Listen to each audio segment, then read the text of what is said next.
정말 만국이 흔들리고 있어요. 뭐 중국도 말할 것도 없고 뭐 또 저 중동 지역은 또 뭐 이란 뭐 이런 데 막 흔들리고 있죠. 하여튼 다 만국이 흔들리고 있어요. 이거는 우리가 이 세상 눈으로 보면 편한 나라가 없고 안전한 나라가 없는 거예요. 근데 우리가 하나님의 섭리 안에서 보면 하나님의 거대한 경륜으로 볼 때는 지금 10억의 추수가 시작되었구나. 그 신호탄이 울렸구나라고 그렇게 보시면 됩니다. 그래서 지금 우리는 그럼 어떻게 해야 되는가? 우리나라가 세계적으로 알려진 그 큰 주제가 6.25 전쟁이었죠. 6.25 전쟁. 그래서 그 6.25 전쟁을 치르고 났을 때 우린 세계에서 가장 가난한 나라로 꼴찌에서 두 번째예요. 부유한 나라에서 꼴찌에서 두 번째. 그래서 우리나라에 필리핀에서 장충체육관을 지어줄 때 장충체육관을 지어주려고 필리핀에서 자재를 실어오고 다 왔을 때 벽돌 찍는 기술이 없었던 거예요, 우리나라에. 그래서 필리핀이 너무 놀래가지고 다시 본국으로 그 자재를 다 싣고 가서 벽돌까지 찍어서 거기에 맞춰서 가져와서 지어준 게 이전에 서울에 있었던 장충체육관입니다. 그리고 박정희 대통령이 돼서 우리나라를 필리핀 정도의 부강한 나라로 만들 것이다 라고 했을 때 야당 의원들로부터 몰매를 맞을 뻔했죠. 야유를 받고 말도 안 되는 소리 하지 마라. 너는 말이 되는 소리를 해라 라고 했었죠. 근데 지금 우리가 생각하기에 필리핀은 못 사는 나라, 우리는 잘 사는 나라입니다. 그래서 필리핀 사람들은 우리나라에서 3D 업종에 일을 하고 있고 또 뭐 많은 험한 일을 하고 있죠. 이게 제가 살아있는 세대에 일어난 일입니다. 그 다음에 전 세계에 관심을 끈 게 88 올림픽이었어요. 너무 웃기게 88 올림픽에 오는 선수들이요. 그 선수촌 아파트 있잖아요. 그런데 우리나라는 6.25 후에 폭삭 망한 나라로만 알고 있었기 때문에 선수들 중에는 두루마리 휴지를 가져온 사람도 있어요. 우리나라 두루마리 휴지가 없는 줄 알고. 그래서 짐 중에 두루마리 휴지도 가져온 정도로 우리나라의 인식은, 세계의 인식은 가난한 나라, 후진국, 미개한 국가였습니다. 그런데 88 올림픽을 치르고 온 세계가 놀래고 오 하게 됐죠. 그 다음에 또 하나님이 무슨 일을 하셨냐면 한류 열풍을 일으키셨어요. 그래서 한국 사람을 문화 수준이 높은 나라, 세련된 나라, 뭔가 멋진 나라, 젊은이들에게 뭔가 멋있는 나라, 이렇게 하나님이 한국의 위상을 쫙 올려주셨어요. 그 다음에 지금 남한과 북한이 온 세계가 들여다보고 있는 아주 그 시선이 집중된 그러한 지금 시즌을 맞고 있죠. 그렇다면 우리는 지금 어떻게 해야 되는가? 저는 2, 3년 전하고 또 다른 신앙 체계를 가져야 된다. 신앙 자세를 가져야 된다라고 그렇게 믿어요. 그래서 제가 오늘 소품을 가져왔답니다. 제가 울려볼게요. 지금은 자다가 깰 때예요. 지금은 그냥 그렇게 믿는 것이, 하나님 믿는 것이, 교회 다니는 것이 안정의 한 방편이 아니라 지금 우리가 두려움이 없는 군대로 일어나야 될 때입니다. 죽느냐 사느냐예요. 그 하나님의 거대한 부흥의 쓰나미에 우리가 포함되느냐 제외되느냐. 지금은 굉장한 결단의 시기입니다. 그래서 이 결단의 시기에 우리는 어떻게 신앙생활을 해나가야 되지? 뭘 해야 되지? 지금 전도사님이랑 제가 전사님 오고 첫 번째 해는 제가 갔었고 두 번째 해는 전사님과 주호 목사님 갔었고 지금 전사님이 3년 텀을 두고 세 번째 가는 거죠. 그런데 벌써 중국에 하나님이 역사하시는 게 달라진 것을 우리가 듣게 됐습니다. 우리가 지금 전도사님이 중국에서 하신 것하고 똑같이 우리 교회에서 하면 똑같은 일이 일어날까? 우리 중고등부에게 그런 일이 일어날까? 물론 일어날 수도 있습니다. 그러나 중국을 향해서 하나님이 지금 그루터기와 같은 사람들, 그 다음 세대를 향해서 지금 성령님이 막 부어지시는 세대라는 거예요. 지금 우리 교회는 그러면 우리 교회는 다음 스텝은 뭘로 해야 되냐? 우리는 정말 군사로 일어나야 돼요. 그 전에 제가 말씀드렸었죠. 좋은 것에 적은 최고의 것에 적은 좋은 것이다. 좋은 것에 머무르시려면 정신 차리셔야 돼요. 우린 최고의 것으로 가야 돼요. 최고의 것으로 가야 하나님 나라의 군대로 일어날 수 있습니다. 이제 우리는 어리광을 떨 때가 아니에요. 그래서 제가 우리는 나에 대한 정체성이 무엇인가? 우리는 거룩한 사람들입니다. 거룩한 사람들. 근데 거룩하게 사는 것이 어떻게 사는 건지 모르기 때문에 우리는 거룩한 사람이라고, 우리는 시너에서 세인트가 됐다라는 말 앞에 헐 설마 이렇게 한다고요. 왜냐하면 그게 뭔지 안 살아봤기 때문에 자신이 없는 거예요. 내 삶을 보면 너는 세인트야 라고 하면 아멘 이게 안 되는 거예요. 헐 이렇게 되는 거예요. 근데 우리는 이제 그 삶을 살아내야 됩니다. 세인트로 사는 것을 훈련할 거예요. 해야 됩니다. 그리고 우리는 만왕의 왕의 신부들입니다. 우리는 예수 그리스도의 연인입니다. 이럴 때 우리는 어떻게 생각하세요?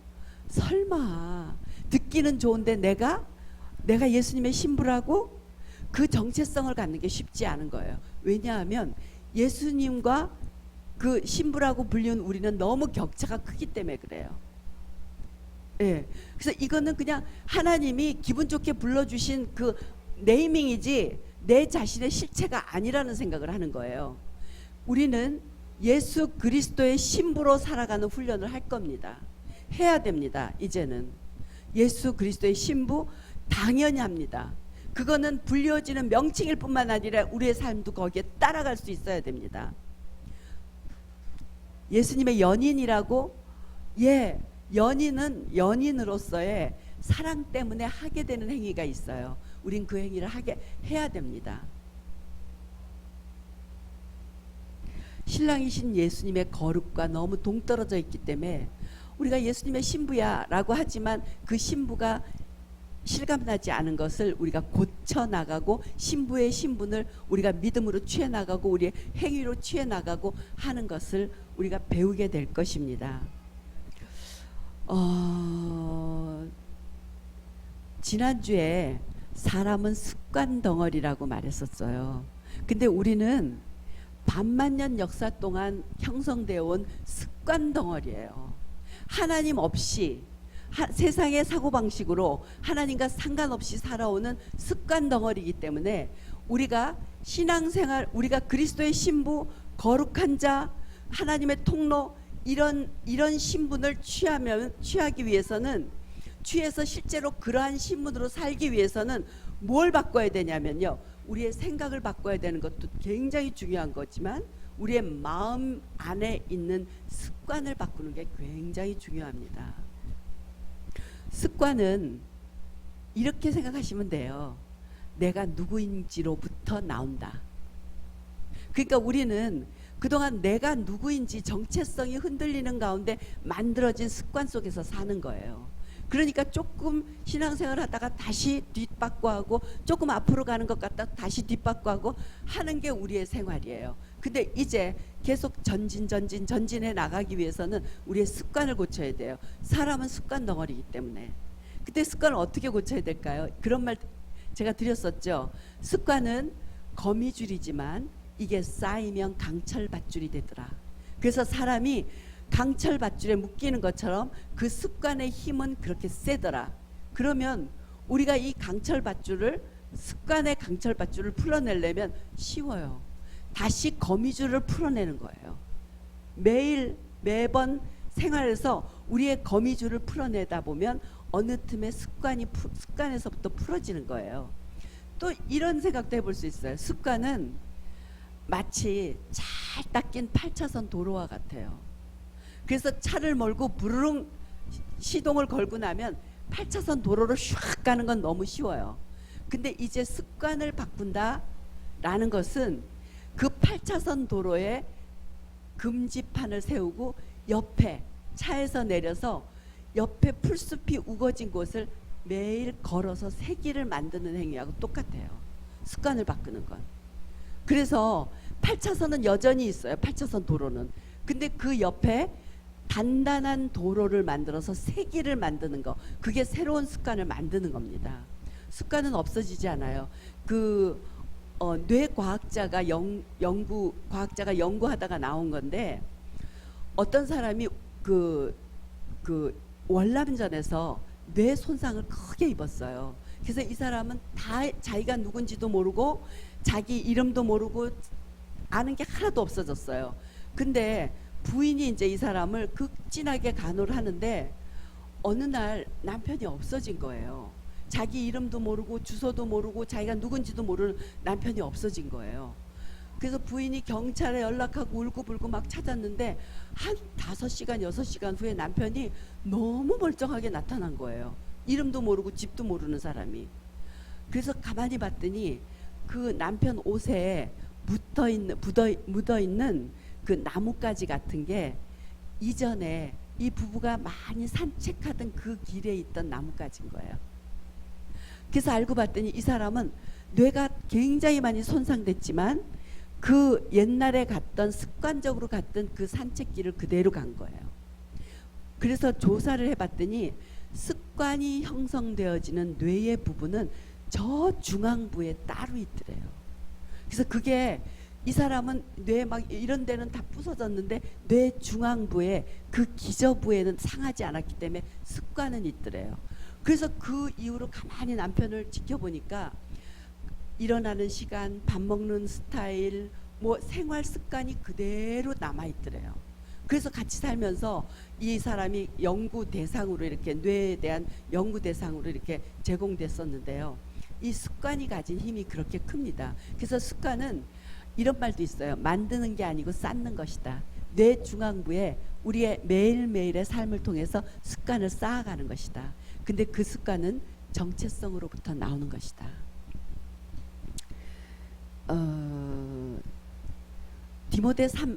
디도서 3장 3절에 우리도 전에는 어리석은 자요 순종하지 아니한 자요 여러 가지 정욕과 행락의 종로듯한 자요 악독과 투기를 일삼아온 자요 가증스러운 자요 피차 미워한 자였으나, 이게 디도서 3장 3절 우리가 어떤 사람인지 한번 보자고요. 말씀에 있죠. 주보에 세 귀절인데 마지막 귀절입니다. 우리도 전에는 어리석은 자요. 뭐가 어리석었을까요? 우리가 누군지 모르고 살았어요. 우리가 받은 구원이 뭔지 몰랐어요. 우리가 왕의 신부인 것을 모르고 살았어요. 만왕의 왕의 신부인 걸 몰랐고 하나님의 자녀인 것을 인식하지 못하고 살았어요. 그렇기 때문에 우리는 순종한다는 것이 진짜 어려웠어요. 순종한다는 것이 하나님의 말씀을 그대로 믿고 그 말씀에 내가 말씀에 따라서 행위를 한다는 것이 너무나 어려웠던 사람들이에요. 그리고 속아 있었어요. 이 세상의 지식에. 세상이 뭔지 아시죠? 세상은 우리가 교회 문 바깥을 나가면 있는 것이 세상이 아니라, 세상이라는 것은 이 선풍기는 흥분의 선풍기 같아. 에구머니나. 세상은 하나님 없이 그 형성된 사고방식, 하나님 없이 형성된 가치관, 가치체계, 이게 세상이라고 표현을 합니다. 근데 우리는 하나님 없이 형성된 사고방식, 하나님 없이 형성된 가치체계에 의해서 우리가 그렇게 속아 있었던 거예요. 예. 여러 가지 정욕과 행락의 종노릇한 자요. 여러 가지 정욕과 행락의 종노릇한 자들이에요. 우리는 이제 이 종에서부터 벗어난 사람들이에요.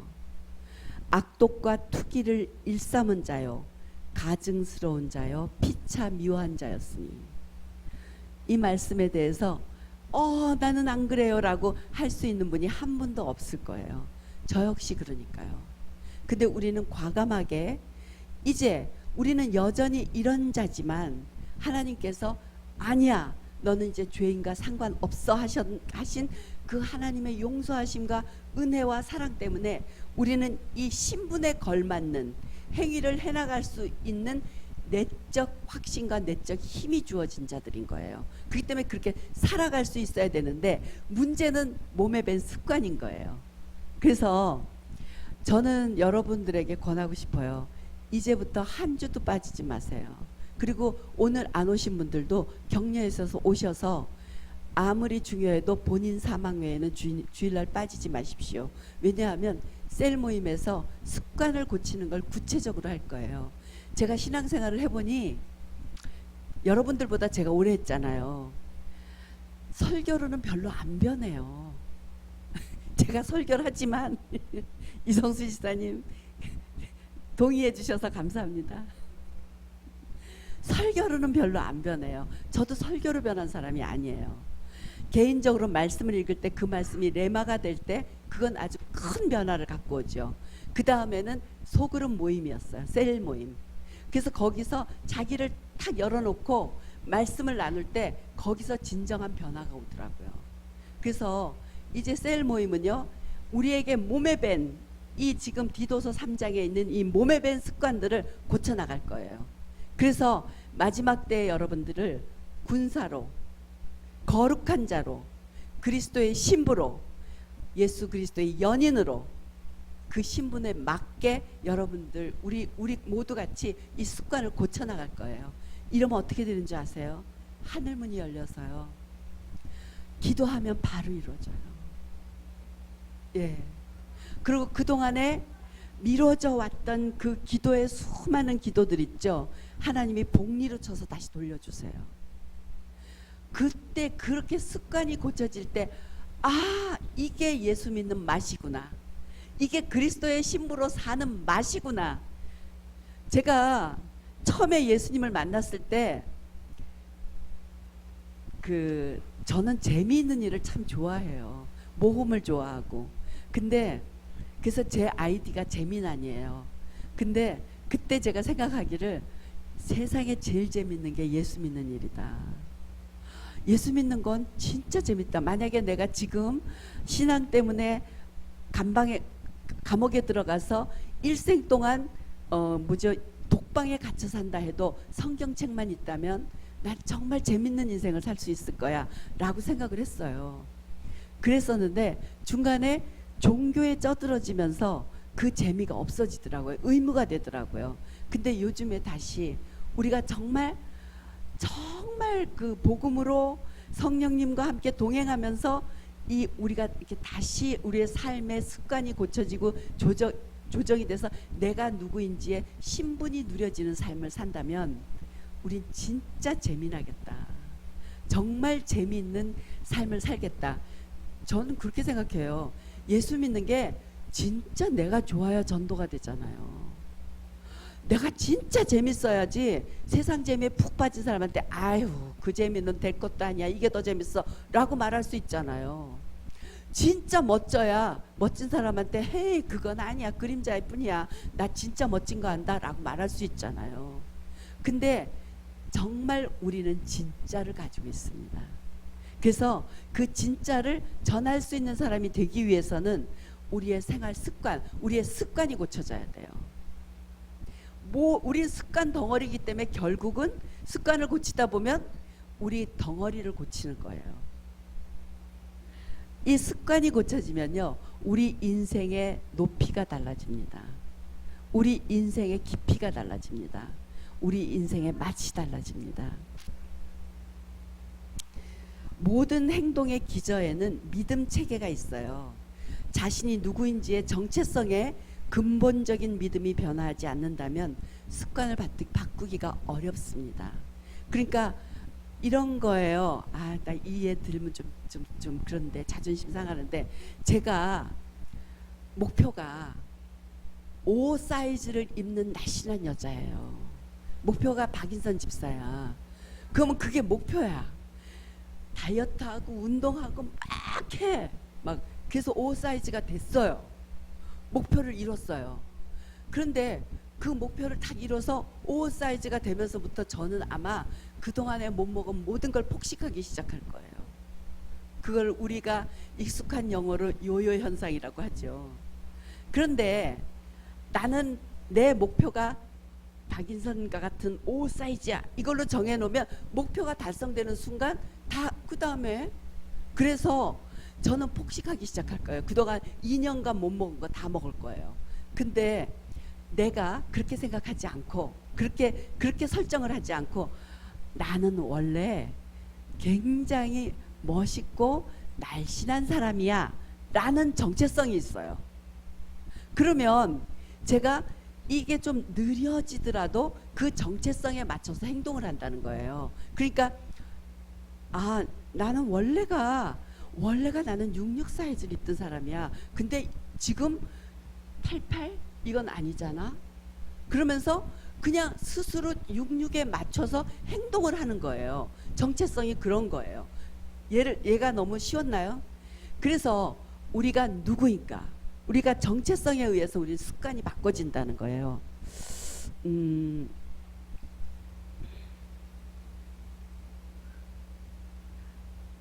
제가 그러기 전에 습관을 바꾸기가 쉽지 않아요.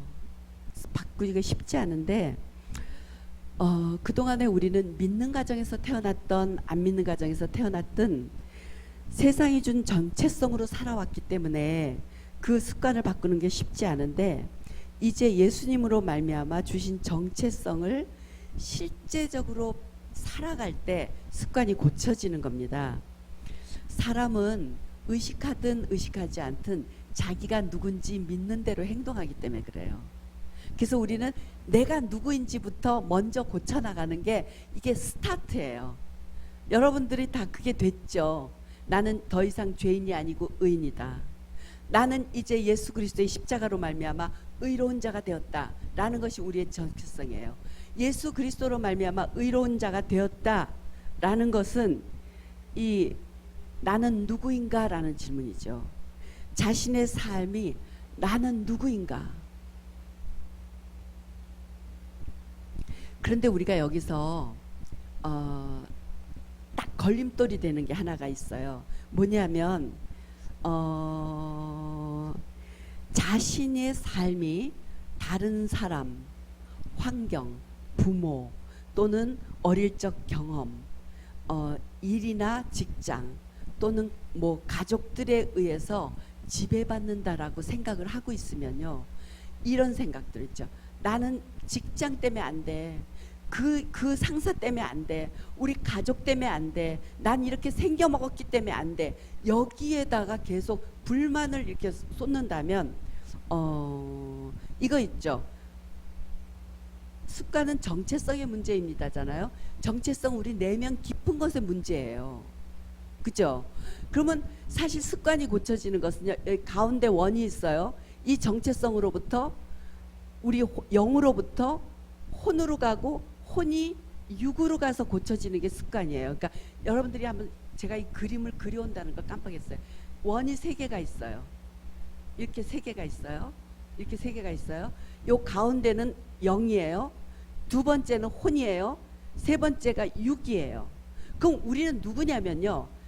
영의 우리의 바뀌어진 정체성에 의해서 살아가는 사람들이에요. 그렇다면 영이 혼의 영향을 미치고 혼이 육의 영향을 미치고 그래서 이 육이 가진 습관들을 이제 하나님의 주신 정체성에 걸맞는 사람으로 살아가는 게 우리 자신의 삶의 스타일이 돼야 되는데 우리는 그동안 대부분 어떻게 했냐면 바깥의 환경, 육을 둘러싸고 있는 환경으로부터 영향을 받는 사람이었어요.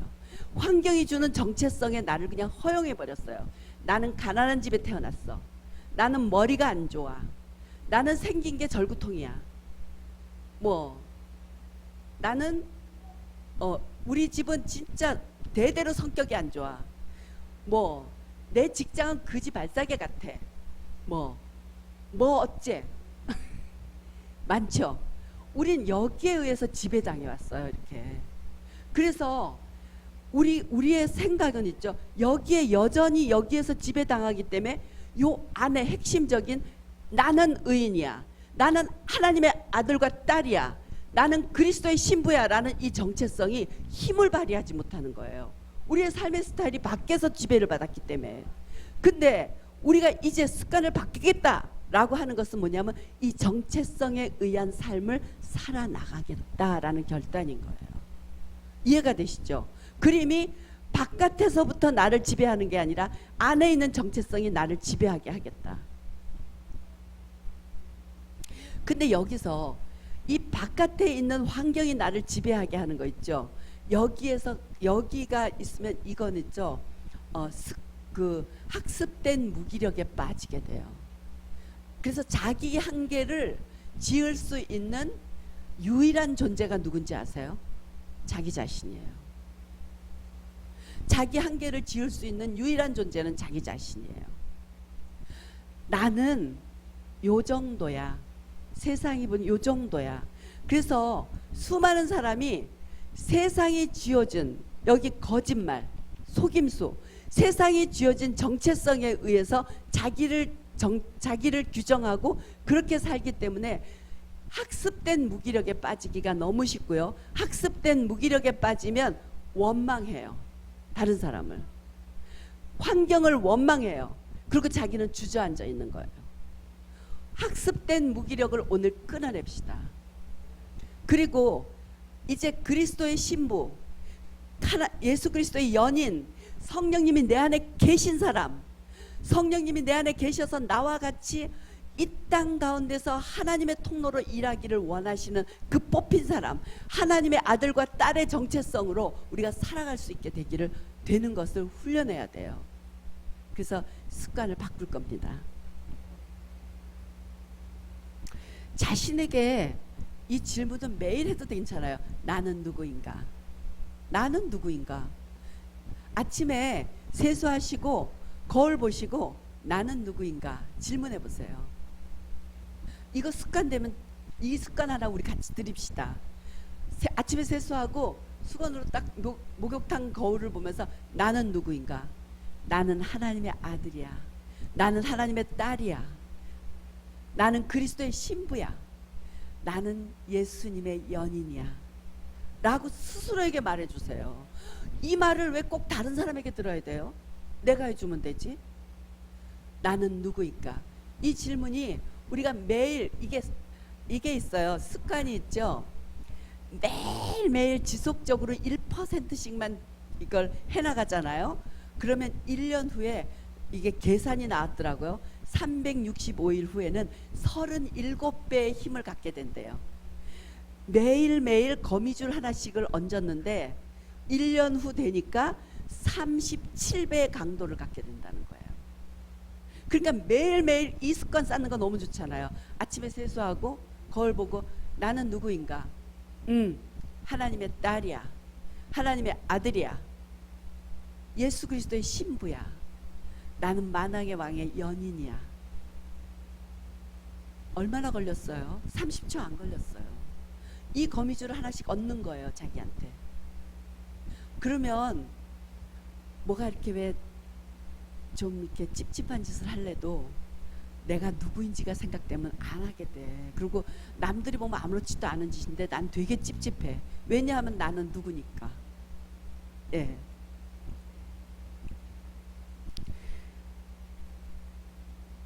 자신의 삶의 부르심을 말씀 안에서 확신해야 돼요. 그렇게 되면 우리는 강하고 자신 있고 행복하다고 느끼게 돼요. 내가 누구인지를 하나님의 말씀 안에서 확신하는 거예요. 내 행위로 확신하는 게 아니라 하나님의 말씀으로 확신할 때 우리는 굉장히 강하고 행복하고 자신감이 있는 사람이 되는 거예요. 내 행동으로 내가 누구인지를 규정하면요, 엎어졌다 젖혀졌다를 맨날 해야 돼요. 그 다음 질문은 제가 이렇게 써놨어요. 나는 누구인가? 라는 질문에 대해서 아까 제가 기초적인 걸 했죠. 여기 써놓은 것은 조금 더 발전된 걸 썼어요. 나는 하나님의 통치를 이 세상에 보일 자로 선택되었다. 이 사람이 누구예요? 아브라함이에요. 우리는 아브라함의 후손이라고 그러죠. 믿음의 후손이라고 그러죠. 그러면 나는 하나님의 통치를 보일 수 있는 자로 선택되었다. 아멘. 또 있어요. 나는 하나님의 복을 보일 자로 선택되었다. 지난주에 말씀드렸던 대로 하나님 나에게 복을 주셔서, 하나님은 복을 주시는 하나님이신 것을 만방에 보이시옵소서. 나는 하나님의 복을 보일 자로 선택되었다. 당신은 이 시대의 승리를 위해 하늘로부터 보냄을 받은 자이다. 승리와 성공은 제가 다음 주에 또 이렇게 좀 설명을 할게요. 우리는 하나님의 선하심과 부요하심을 이 땅 가운데 보일 자들입니다. 옆 사람한테 말해주세요. 날 만만히 보지 마세요. 날 만만히 보지 마세요. 왜 두 사람 안 해? 만만해 서로? 예, 우리는 하나님의 선하심을 보일 자로 선택됐습니다. 우리는 하나님이 누구신지 우리를 통해서 보일 자로 선택됐습니다. 그 다음에 이 질문, 나는 도대체 뭘로부터 자유케 됐지? 아까 우리가 디도서 3장 3절 읽은 거예요. 나는 이제 종의 노예가 아니야. 죄의 노예가 아니야. 죄의 종이 아니야. 더 이상 나에게 죄는 힘이 없어. 습관적으로 내가 죄를 약간 짓긴 하지만 그 죄의 힘이 나를 더 이상 주장하지 못해. 예, 우린 더 이상 죄의 종이 아닙니다. 죄의 종일 때는요, 죄가 우리를 누르고 있을 때는 꼼짝없이 그 짓을 하는 거예요. 이러고 하는 거예요. 근데 우리가 죄의 종이 아닐 때 우리는 우리를 억누르는 힘이 약화된 거예요. 이게 있죠. 하시다 보면 참 재미나요. 무슨 재미냐면, 나 전에는 그게 안 됐는데 돼. 그러면 이제 그 재미가 쏠쏠한 거예요. 자기가 변하는 재미가 쏠쏠한 거예요. 전에는 이럴 때 버럭 화를 냈는데 그걸 안 하고 내가 이거를 이렇게 받아들이고 이해한다? 재밌는데, 이렇게 돼요. 그래서 그러니까 습관을 고쳐 나가면서 이 세상이 준 이 죄의 종 노릇을 하지 않음으로 갖게 되는 새로운 행동 양식이 나에게 생길 때마다 그 재미가 굉장히 쏠쏠해요. 저는 여러분들이 이 재미를 좀 느끼셨으면 좋겠어요. 그래서 이 재미를 서로 경쟁하듯이 좀 간증하셨으면 좋겠어요. 네.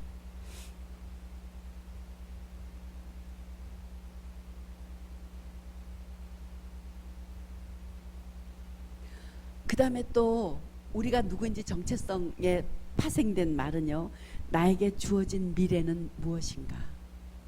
나에게 주어진 미래는 무엇인가? 이렇게 살다가 뭐 아들 딸 다 시집장가 보내고 60대 70대부터는 남은 생애를 편하게 살아야지. 저는 이것처럼 재미없는 인생이 없다고 생각해요. 나에게 주어진 미래는 무엇인가? 이게 저는 이게 하나님께서 나를 향해서 가지고 계신 하나님의 꿈, 그 꿈으로부터 우리가 살아오는 삶이라고 설명하고 싶어요. 요셉이 17살이죠. 그때 이렇게 형들에 의해서 애굽으로 팔려갔잖아요, 종으로. 그리고 그 보디발레 집에서 한 2, 3년 이렇게 종노릇을 하는데 너무 참하고 애가 잘해. 그래서 보디발이 요셉을 이제 집안 총무로 시켰잖아요. 거기에는 하루아침에 된 게 아니겠죠. 한 2, 3년의 시간을 이제 일하는 걸 지켜보고 보디발이 시켰겠죠. 그랬을 때 미세스 보디발이 요셉을 계속 유혹하는 거야. 한 20살쯤 돼가지고 진짜 너무너무 꽃청년일 때 막 이 미세스 보디발이 막 계속 이렇게 그 요셉을 유혹하는데, 우리가 그게 쉬웠겠어요? 생각해 보세요. 20대 피 끓는 청년이 그, 그 주인집 그 화려한 아주머니가 자기를 맨날 이러고 막 저기 꼬실 때, 우리 용어로 꼬실 때 이 청년이 그걸 딱 뿌리치기가 쉬웠겠냐고요. 근데 요셉이 그걸 뿌리치죠. 도대체 그 힘은 어디서 나왔겠는가? 저는 그거를 요셉은 꿈으로부터 살아왔다라고 생각해요. 여러분 한번 여러분들이 각자 요셉의 입장이 돼 보세요. 그 미세스 보디발의 유혹을 물리칠 수 있었을까? 안 그러면 가령 우리 저기 뭐야 혜진이에게 누가 너 오늘 나하고 하룻밤만 지내자. 그럼 내가 너한테 30억을 줄게. 너무 좋아한다. 너무 현실적이죠. 그것만 왜 기침하는겨.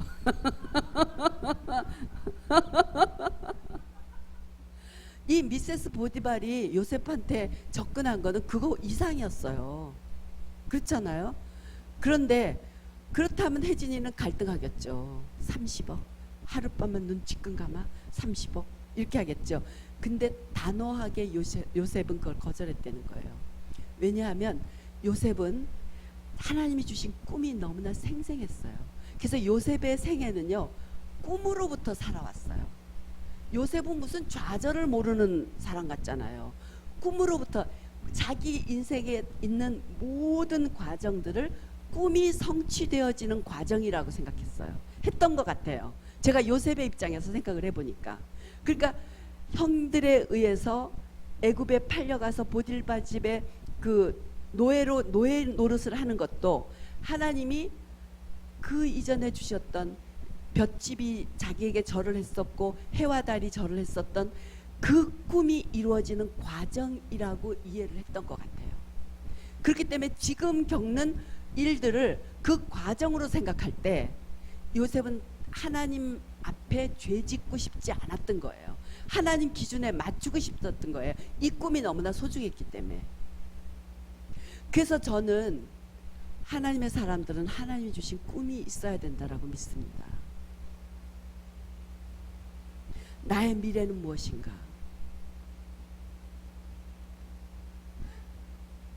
만약에 제가 어떤 그 자매한테 미국에서 이렇게 굉장히 정말 눈물 나는 상담 전화가 왔었어요. 이 사람이 이제 박사를 받고 굉장히 유명해질 그런 직업의 그 앞에 있는데 자기가 이 공부하는 과정에서 조금 약간 트릭을 쓴 게 있다는 거예요. 근데 이게 이렇게 이 사람이 이 높아지면 수많은 이 사람을 질투하고 시기하고 이 사람을 그 자리에서 끌어내리려는 그러한 사람들이 생길 텐데 이 공부하는 과정에서 트릭을 쓴 게 이게 밝혀져서 이거 자기가 끌어내려질 것에 대해서 굉장히 두려움을 갖고 있더라고요. 그래서 그 트릭을 쓴 게 뭐냐 들었더니 아니에요. 그건 트릭이 아니라 정당한 일이었어요. 그래서 제가 그러면 너에게 내가 이거 질문을 하나 할게. 네가 박사가 되고 유명해지는 게 정말 하나님이 주신 거라고 믿느냐? 그리고 박사가 되고 유명해진 것도 하나님이 그거 내려놔라고 하시면 내려놓을 수 있느냐? 그랬더니 자기 그렇게 할 수 있대요. 그렇다면 그건 문제가 되지 않아. 그래서 이제 공부를 계속하고 박사가 됐어요. 근데 혜진이가 만약 나는 이 다음에 그럴 가능성도 있죠. 대통령 부인이 될 거야. 이걸 이제 하나님이 어느 날 꿈에 주셨어. 어느 날 정영신 전도사님을 통해서 내가 너를 향해서 이런 감동이 있었어. 그러면서 딱 말해줬어. 그러면 자기는 꿈이 대통령 부인이야. 근데 지금 대통령 부인이 되는 것이 자기의 이제 미래의 꿈이야. 근데 지금 30억 때문에 그 짓을 할 수 없잖아. 그래서 단호하게 이렇게 할 수 있는 힘이 생기는 거죠. 내가 나에게 주신 하나님의 꿈이 무엇인지를 붙들고 살 때. 근데 이 꿈이 없어. 시집이나 잘 갈라나 이렇게 하면 당장 30억이 좋지. 그지? 근데 혜진이가 대통령 부인이 된다고 하나님이 하셨어. 그러면 대통령이 부인 됐을 때 야당에서 온갖 과거를 뒤져가지고 막 유튜브에서 방송을 할 거기 때문에 자기 자신을 스스로 정결케 할 수 있는 힘이 생기는 거예요. 이게 꿈으로부터 살아 내려오는 삶인 거예요. 우리가 꿈으로부터 살아온다면 습관 고치는 게 어렵더라도 이걸 해낼 수 있어요. 하나님의 꿈이 내 꿈이 되고 내 꿈이 하나님의 꿈이 될 때 우리는 그 습관 좀 고칠 수 있게 되는 거예요.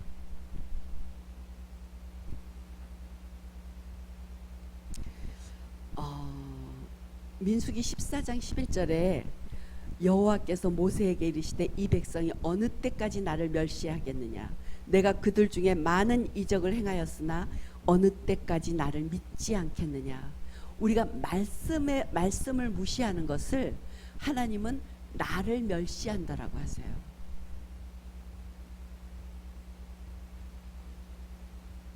얼마나 우리가 하나님을 무시하고 하나님을 멸시했는지, 하나님의 말씀을 귓등으로 들었는지, 하나님의 말씀이 진짜라고 믿지 않은 채 그냥 습관적으로 신앙생활이라는 틀을 유지해 왔는지, 정말 너무 우리가 저 하나님의 선하심이 아니시라면 우리는 뼈도 못 추렸을 것 같아요.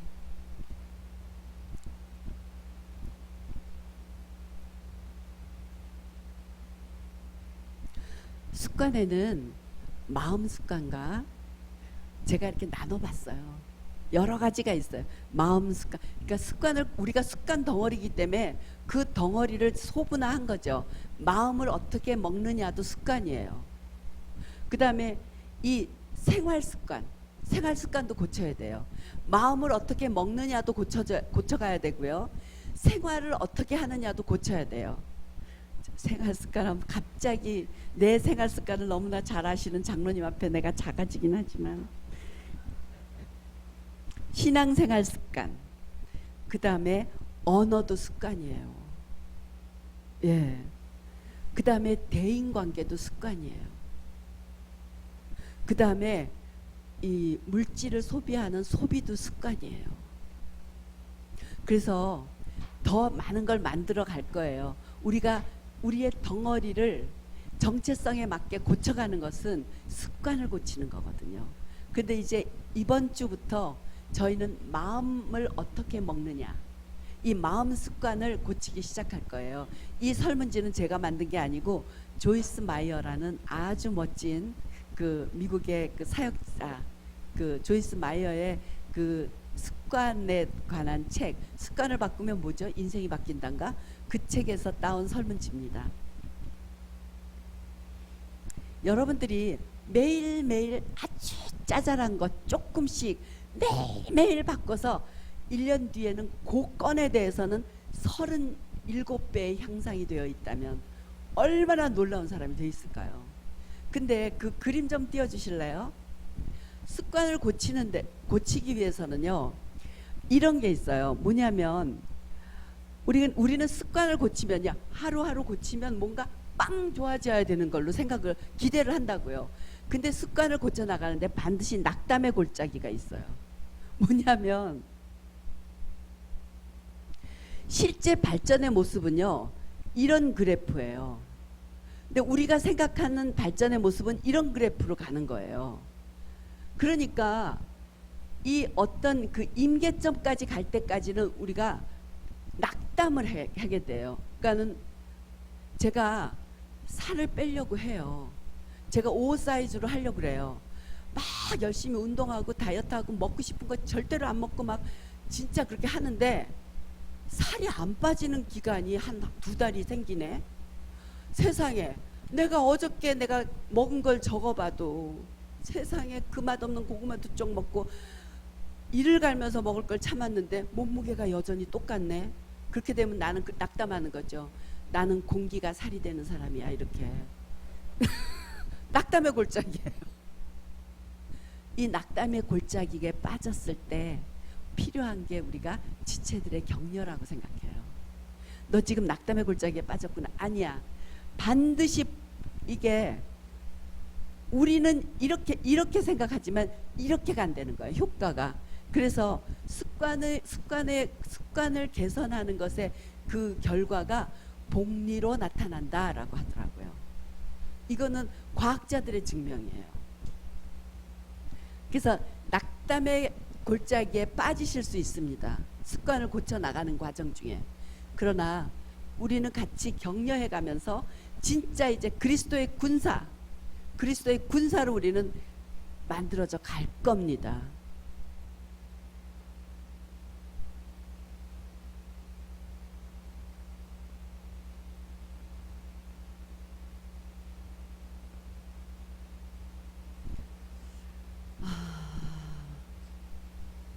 그 좋은 습관은요, 여러분들이 좋은 부분 있죠. 여러분들이 남들에게 좋게 보여지는 부분은 좋은 습관이에요. 그건 더 이제 빛이 나게 되는 거죠. 우리가 가지고 있는 모든 잠재력과 가능성이, 이것이 위축되느냐, 가능성과 잠재력이 다 이게 개발되어질 수 있느냐는 습관에 의해서 결정된다는 거예요. 그렇다면 아까 그 요셉이 하나님께서 꿈을 주신 꿈, 그 11개의 그 볕 집단들이 절을 하고 해와 달이 자기에게 절했던 것은 하나님이 주신 가능성이었어요. 가능성. 근데 요셉만 그랬냐? 아니요. 우리 한 사람 한 사람에게는 그런 가능성이 있습니다. 하나님의 꿈이 있는 사람들입니다. 우리는. 제가 전에도 말씀드렸었잖아요. 천국에 들어가는데 천국 경비실 앞에, 수의실 앞에 너무 소포가 많이 쌓여 있어서 제가 베드로한테 물어보잖아요. 어머, 저게 뭐예요? 그랬더니 아, 그거 다 네 건데 네가 갖다 안 써서 네가 이제 여기 왔으니 딴 사람한테 주려고 지금 택배 부르고 있어. 그래서 딴 사람한테 배달될 선물들인 거예요. 그럴 때 우리는 기회가 없어진 천국에 들어갈 때 얼마나 억울할까요? 내 유업이 다른 사람에 의해서 다른 사람에게 갈 때 얼마나 억울할까요?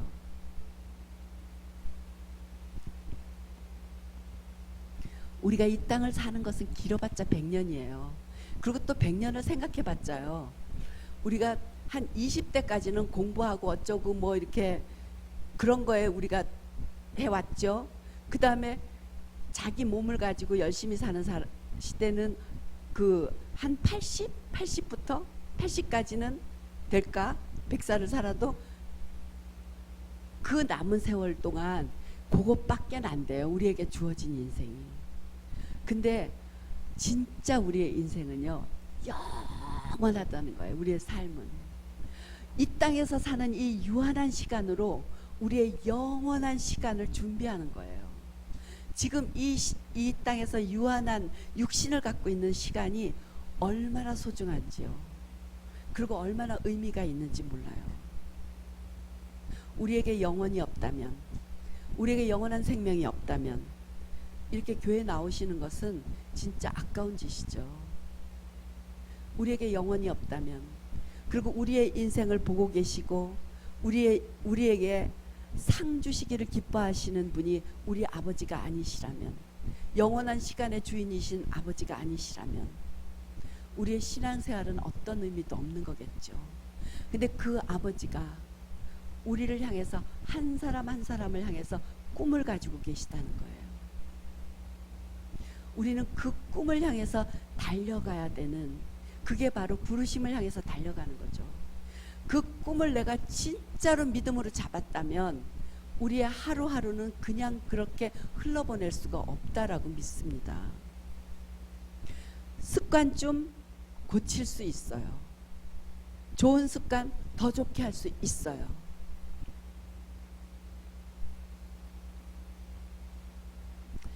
제가 습관 익히기에, 이거는 그 학자가 만든 거예요. 1단계 결심하라. 저는 여러분들이 결심하게 하기 위해서 이렇게 말하고 있어요.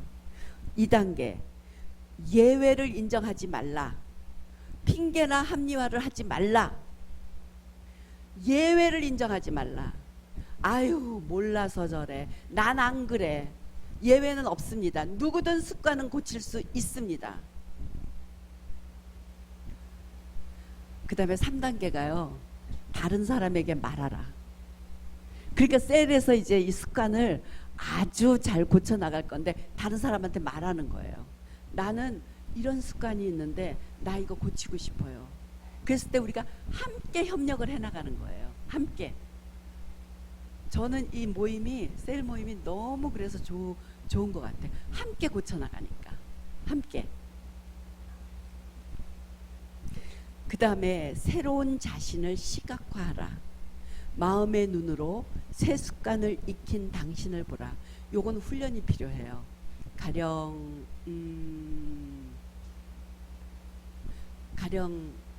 이런 거예요. 무슨 일만 닥치면 항상 불길한 생각부터 먼저 해. 그러니까 지나가는 소방차 소리에도 우리 집 불났나 하는 사람 있잖아요. 저요. 지나가는 소방차 소리에도 우리 집 불났나 막 불길한 것부터 먼저 생각하는 사람. 이 사람이 이 습관을 고치려고 노력을 해요. 노력을 하는데 그때 시각화하는 거예요. 아, 우리 집은 다 불날 일이 없어. 아, 그리고 나는 이제 어떠한 사태가 어떠한 소리를 듣거나 외부의 자극이 들어올 때 그것에 대해서 극단적인 상상을 하고 가장 안 좋은 일을 생각하는 내가 아니라 어떤 외부의 자극이 들어올 때 나는 최고의 어떤 생각을 하는 사람이 될 거야. 그 최고의 것을 이렇게 생각하는 사람으로서의 정체성을 내가 그 상상하고 갖는 거예요. 그거는 우리 셀장님이 잘 설명해 주실 겁니다. 그 다음에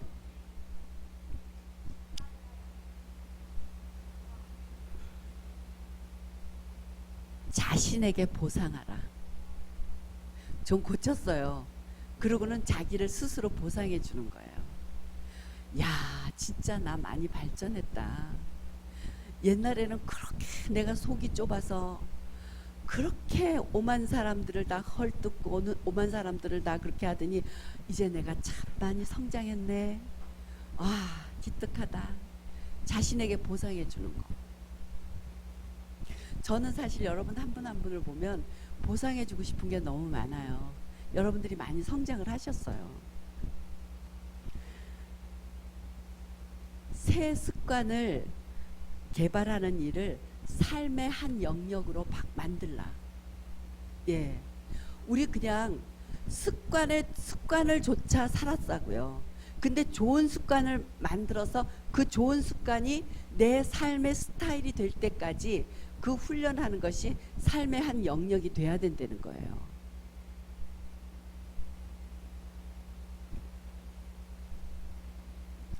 그 전문가들이 말할 때 한 습관이 완전히 내 걸로 나쁜 습관이 바뀌는데 30일 정도가 걸린대요. 네.